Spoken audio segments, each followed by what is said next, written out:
Hey everybody, Corn-Fed Lady here, and today we're talking about pig pens. In 2022, we raised 2 Berkshire pigs here on our homestead. And we enjoyed raising these pigs and eating their meat quite a bit. So we've decided to try breeding pigs here. That way we can sustain pork permanently. But in 2023, we want to try out the Kunekune pigs. The Kunekune breed is a little bit smaller and more homestead friendly. It takes a little bit longer to grow out to size for butchering, but they're also more friendly and easier to handle because they don't grow quite as large, which makes butchering easier for us. So we're going to be constructing the layout for a breeder trio of pigs. And if you've been following our channel, you already know that we've been breeding rabbits the same way in trios.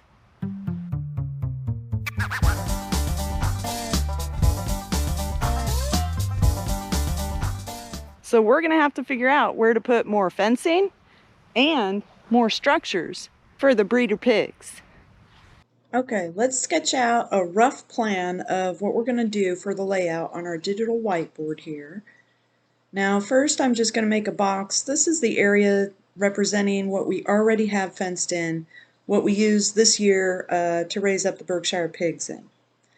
Now we're going to be converting this area into a farrowing pen or a pair of farrowing pens for our 2 girls.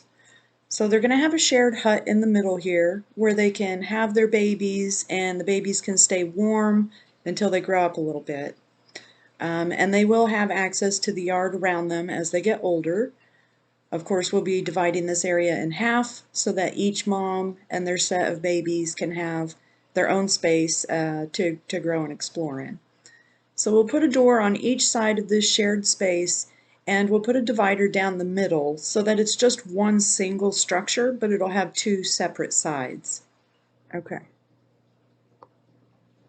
Now just behind that pen is the area where we actually had our large garden this year. And we're planning on fencing in that area and cutting it in half eventually so that we can make that some grow out paddock areas or some grazing paddock areas for the moms to hang out in. So once we have that fenced in, we plan on doing something similar to the farrowing pen to where we have a shared structure. And this will be something more simple, just like a pallet shelter, very similar to the pallet shelter that we had for our Berkshire pigs this year. So again, it'll be a shared shelter with a door or an entrance on either side. And depending on which paddock the pigs are in that day or that week, we'll have that side or that door open to them. So they'll just have access to one paddock and their pallet shelter as they're just kind of grazing. And this could be while they're pregnant or while they're waiting to be pregnant. So again, you see I'm putting a door on each side here. Depending on which paddock in, we'll have that door open. And that pallet shelter won't be divided in half. It'll just be one open shelter that they can use from either paddock side. Now we do plan on expanding off to the north side of those paddocks and adding 2 additional grazing paddocks. So when it's all said and done, we plan on having 4 grazing paddocks and the split farrowing area for the 2 girls. Now if you're wondering about the boar or the male pig, he's going to be in a separate area of our property, so he's not actually included, his area is not included on this diagram.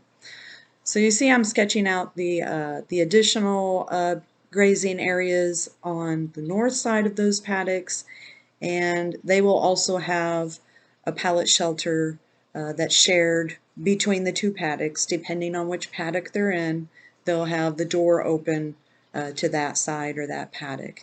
And again, we plan on keeping those girls together, so they'll be sharing a paddock and a shelter together until they get ready to give birth. And at that time, we will separate them in the farrowing area into their own sides of the farrowing. Okay, so this is just kind of a rough sketch, an overview of what we're looking at doing with our breeding trio.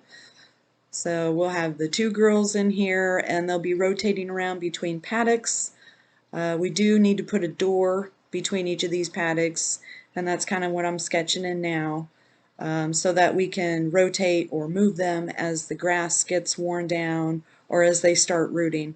Now these Kunekune pigs shouldn't root as much as the Berkshire pigs did.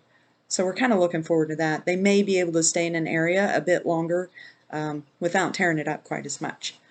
So again, I'm just kind of putting in the doorways here between the paddocks that we'll be able to rotate them between until they get ready to give birth. And that's when they will come from that holding cell in the middle there down into their individual farrowing paddocks. And we'll have some heat lamps and some bedding and a real comfy spot for them to have their babies in there. We'll be sure to share all of this as we get into it next year. We've never bred pigs before though, so if you have any ideas or experience breeding pigs, please feel free to comment below.